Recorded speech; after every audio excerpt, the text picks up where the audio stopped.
மேலில் அமர்ந்திருக்கும் பூஜ்ய ஸ்ரீ சுவாமி ஓம்காரானந்த அவர்கள், இயக்குனர் சரண் அவர்கள், வந்திருக்கும் ஊடக நண்பர்கள் எல்லோருக்கும் என்னுடைய வணக்கங்கள். இன்றைக்கு மிக ஒரு முக்கியமான நாள் என்று நான் கருதுகிறேன். சினிமா துறையில் இசையமைப்பில் ஈடுபட்டிருக்கும் நான் ஒரு 4-5 வருடங்களுக்கு முன்னாடி திருக்குறள் படிக்க வாய்ப்பு கிடைச்சிது. ஏன் திருக்குறள் வாய்ப்பு கிடைக்குது? நான் வந்து பிறந்து வந்தேன் டெல்லியில். நான் படித்தது வந்து தமிழில் இல்லை. சென்னைக்கு வந்தப்பறம் நான் அதை படிக்க வாய்ப்பு கிடைச்சிது. படித்தவுடன் எனக்கு வந்து மிகப்பெரிய உள்ள ஒரு மாற்றம். எவ்வளோ பெரிய பெரிய விஷயங்கள் இதில் சொல்லியிருக்காங்க. இதை வந்து மக்களுக்கு கொண்டு போய் சேர்க்கணும்.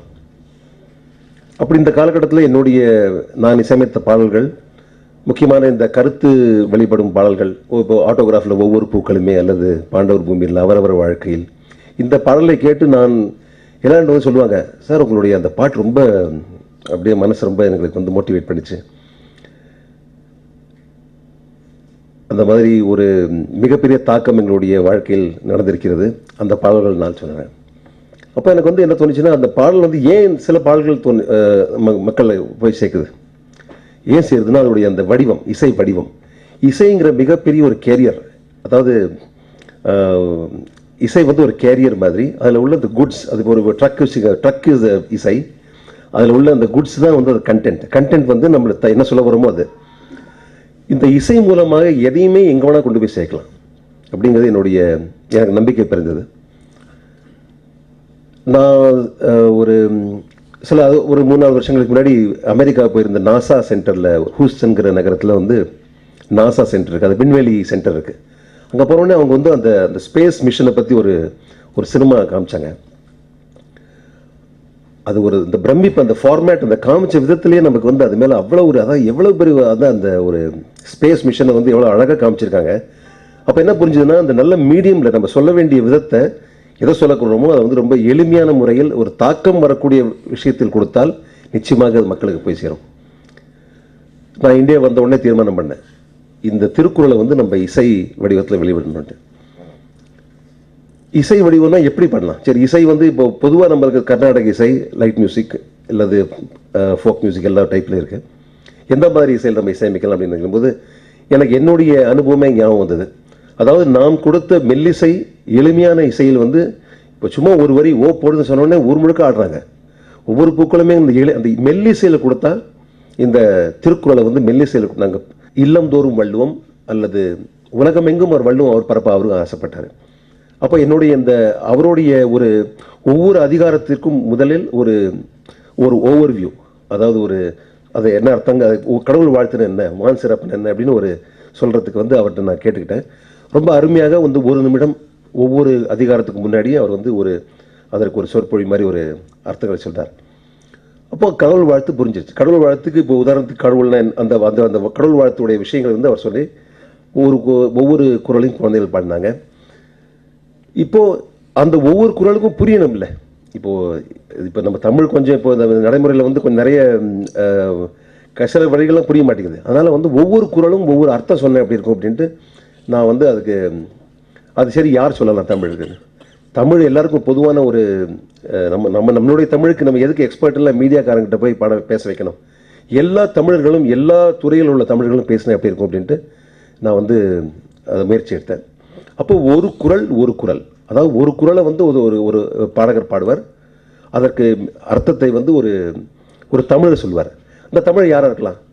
எல்லாருமே தமிழ் தான், நம்ம எல்லாருமே தமிழ் தான். அதனால் எல்லா துறையில் உள்ள தமிழர்களையும் நாங்கள் வந்து ஷார்ட் லிஸ்ட் பண்ணோம். அதாவது எங்களுக்கு தெரிந்தவர்களை, உலகத்தில் உள்ள பெரிய பெரிய கார்ப்பரேட் சேர்மன், மேனேஜிங் டைரக்டர் மற்றும் பெரிய பெரிய உயர் பதவியில் உள்ள கவர்மெண்ட் அதிகாரிகள், அப்புறம் சார்ட்டர்ட் அக்கௌண்டன்ட், லாயர், ஹவுஸ் ஒய்ஃப்ஸ், எல்லா ப்ரொஃபஷனலையும் ஊடக நண்பர்கள், இப்படி எல்லாருமே, அதாவது எல்லா டிவியில் இருக்கிறவங்க, ரேடியோ ஜாக்கீஸ், அப்புறம் இப்படி நீங்கள் அந்த லிஸ்ட் இஸ் ஒயிட் லாங்.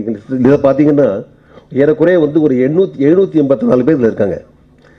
முதல் கடவுள் வாழ்த்து பாடுவது வந்து குழந்தைகள் பாடின உடனே முதல் குறளை சங்கராச்சாரியர் அவர்கள் சொல்கிறார்கள் அர்த்தம். 2வது திருப்பி அங்கே சங்கராச்சாரியார், 3வது வந்து தயானந்த சரஸ்வதி, 4வது வந்து அப்துல் கலாம் அவர்கள் பேசியிருக்கிறார், அப்புறம் முரளிதர சுவாமி, அப்புறம் வந்து bishop of Chennai doctor Devasahayam, அப்புறம் இப்படி எல்லா, அப்புறம் ஜெயின் சுவாமிகள், இப்படி எல்லா மதத்து திருக்குறள் என்பது வந்து ஒரு யூனிவர்சல் தானே, this no caste, purely secular. So இது எல்லாரும் பேசினேன் அப்படி இருக்குன்னா எல்லா மதத்து தலைவர்களும் பேசினாங்க. கடவுள் வாழ்த்து 10 குறளையும் 10 மத தலைவர்கள் பேசியிருக்காங்க. அப்படி இப்படி அப்புறம் மற்ற வான் சிறப்பு, வான் அடுத்தது பாடும்போது எல்லாம் அதுக்கு சம்மந்தப்பட்ட இப்படி ஒவ்வொரு ப்ரொஃபஷனில் உள்ள தமிழர்களும் உலகம் எங்கும். நான் அவர்களுக்கு ஒரு ஃபோன் பண்ணுவேன், எனக்கு நிறைய பேர் தெரியவே தெரியாது. எங்கள் ஆஃபீஸ்லேருந்து ஃபோன் பண்ணுவாங்க, இந்த மாதிரி நீங்கள் வந்து இந்த குறளை பேசுனதுக்கு அர்த்தம் சொல்லணும், உடனே வருவாங்க. அது திருக்குறளோட மகிமை நினைக்கிறேன், திருவள்ளுவருடைய எங்களுக்கு கொடுத்த ஆசீர்வாதம் நினைக்கிறேன். எல்லாரும் வந்து இப்படி அதுக்கு வந்து அர்த்தம் சொல்லுவாங்க.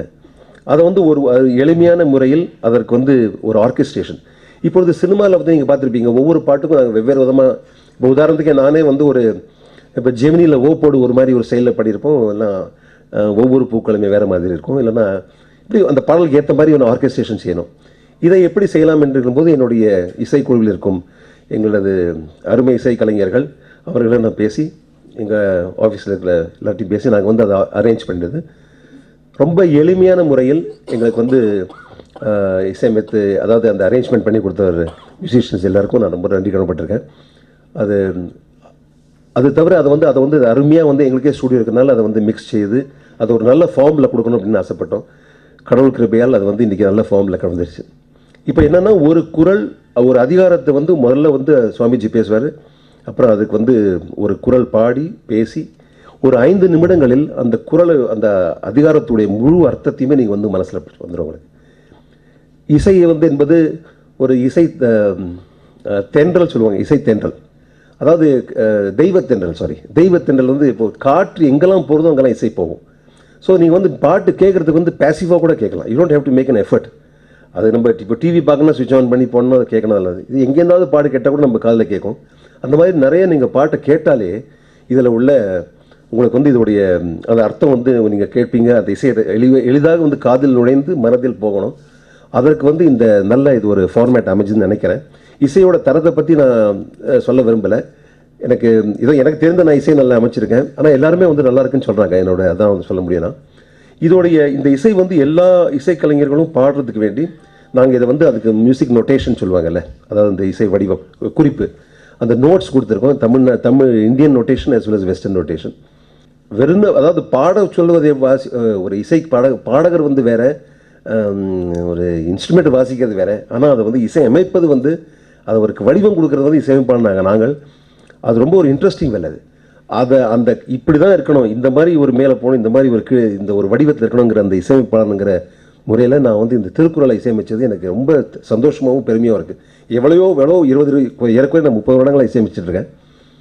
ஆனால் இதில் கிடைத்த எனக்கு சந்தோஷமும் ஒரு திருப்தியும் எனக்கு வந்து ரொம்ப கிடைச்சிருக்கு. நிச்சயமாக இது வந்து எனக்கு இது ஒரு கண்ட்ரிபியூஷன், அதாவது சொசைட்டி கண்ட்ரிபியூட் என்னெல்லாமோ நாங்கள் சொசைட்டி எங்களுக்கு கொடுத்துருக்கு, நாங்கள் என்ன சொசைட்டி கொடுத்துருக்கோன்னு பார்த்தா எனக்கு அதிகமாக ஒன்றுமே இல்லை. இது is best way to give back to society சொல்லுவாங்கல்ல. ஸோ எனக்கு தெரிந்த இசையில் நான் வந்து செஞ்சுருக்கேன். இது ரொம்ப ஒரு பெருமையாகவும் சந்தோஷமாகவும் இருக்குது. இந்த டயத்தில் நான் எல்லாரும், எனக்கு என்னுடைய டீச்சர்ஸ், என்னுடைய பெற்றோர்கள் எல்லாருக்கும் நான் நன்றி சொல்ல கடன்பட்டிருக்கேன். அவங்களுடைய அந்த வந்து பலத்தாலையும் என்னோட குடும்பத்தினோட பலத்தாலையும் நான் செஞ்சு முடிஞ்சது. மேலும் இதை வந்து முழு முறையில் எனக்கு வந்து தமிழ் மேலே மிகப்பெரிய ஒரு ஈடுபாடு இப்போ எனக்கு இருக்குது. அதை நான் முழு முறையில் செய்வேங்கிற நம்பிக்கையும் எனக்கு இருக்குது. மீண்டும் உங்களுக்கு நான் நன்றி தெரிவித்துக் கொள்கிறேன், என்னுடைய உரையை முடித்துக் கொள்கிறேன். நன்றி, வணக்கம். நான் எழுதிட்டு தான் வந்திருக்கேன். அதை படிக்கிறதுக்கு முன்னாடி சில விஷயங்கள் வந்து ஒரு முன்குறிப்பாக சொல்லணும்னு ஆசைப்பட்றேன். தலைக்காவேரி வந்து பிறக்கிற இடம் வந்து ஒரு சின்ன இடமா இருந்தாலும் ஒரு சிறப்பு வழிபாட்டோடு அது புறப்படும்போது அது வந்து அகண்ட காவிரியாக அதுக்கப்புறம் வந்து பொங்கி பிரவாகமாக போக போகுது. அது மாதிரி இவ்வளவு பெரிய ஒரு திருக்குறளை இவ்வளவு அருமையாக அதை இசையமைச்சு உலகத்துக்கு கொடுத்துருக்கக்கூடிய இந்த ஒரு நிகழ்ச்சியும் ஒரு தலைக்காவிரி மாதிரி தான் இப்போ அமைஞ்சிருக்கு. ஏன்னா இதை வந்து உலகம் முழுக்க கொண்டு போய் சேர்க்கறது வந்து பத்திரிகை அன்பர்களும் ஊடக அன்பர்களும் புகைப்பட அன்பர்களும் தான்.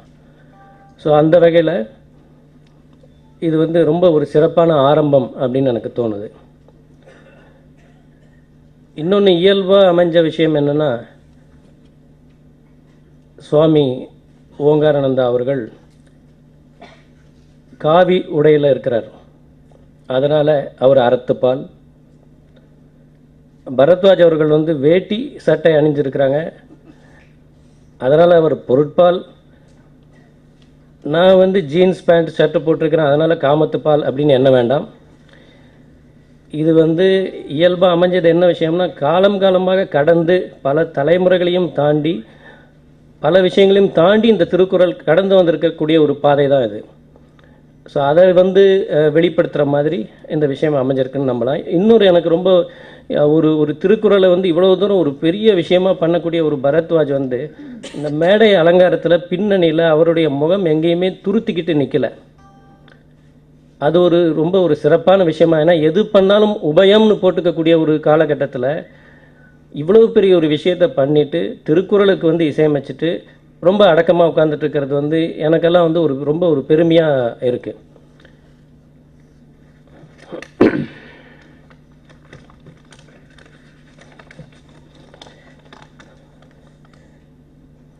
திருக்குறளுக்கு முதல் வணக்கம். அதன் வழி நடக்கும் ஆன்றோர் சுவாமி ஓம்காரானந்தா அவர்களுக்கும் சமூக விஞ்ஞானிகளான பத்திரிகையாளர்களுக்கும் தொடர் வணக்கம். இசை மேதை பரத்வாஜ் அவர்களும் நானும் பல ஆண்டுகளாக திருக்குறளின் ஈரடி போல இணைந்தே இருந்து வருகிறோம். சந்தேகமில்லாமல் நெடிய முதலடி அவர், குறுகிய அடுத்த அடி நான். டில்லியில் பிறந்து வளர்ந்த திருநெல்வேலி தமிழரான பரத்வாஜ் தமிழ் திரை இசைக்கு ஒரு வழிப்பயணி போலதான் வந்தார்.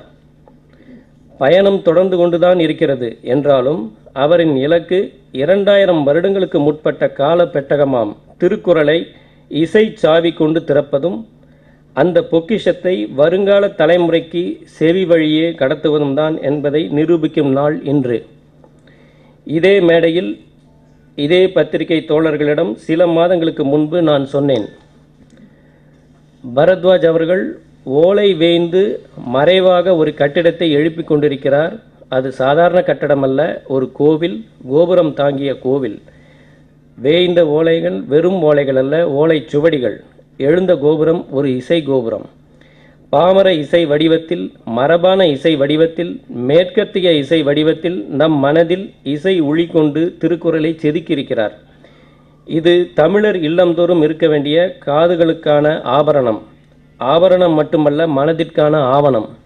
பரத்வாஜ் என்றாலே சத்தம் இல்லாத தனிமை கேட்டேன், யுத்தம் இல்லாத உலகம் கேட்டேன், உன்னை பார்த்த பின்பு நான் நானாக இல்லையே, மேகங்கள் என்னை தொட்டு போனதுண்டு, சில மின்னல்கள் என்னை உரசி போனதுண்டு, ஒவ்வொரு பூக்களுமே சொல்கிறதே வாழ்வென்றால் போராடும் போர்க்களமே, ஒரு வார்த்தை சொல்ல ஒரு வருஷம் காத்திருந்தேன், அவரவர் வாழ்க்கையில் ஆயிரம் ஆயிரம் மாற்றங்கள், பார்த்தேன் பார்த்தேன் பார்த்தேன், சுட சுட ரசித்தேன் ரசித்தேன் ரசித்தேன், நெஞ்சு துடிக்குது ஜெமினி ஜெமினி, நெஞ்சில் காதை வைத்து கவனி கவனி, உனை நான் உனை நான் உனை நான் கண்டவுடன் கண்டவுடன் கண்டவுடன், காதல் மழையே எங்கே விழுந்தாயோ, தலை போல வருமா தலை போல வருமா, கலக்கப் போவது யாரு ஜெயிக்கப் போவது யாரு, சிரிச்சு சிரிச்சு வந்தா சீனா தானா டோய், காடு திறந்தே கிடக்கின்றது காற்று மலர்களை உடைக்கின்றது போன்று பல பாடல்களின் முதல் இருவரிகள் முகவரியாய் நம் நெஞ்சில் தோன்றும்.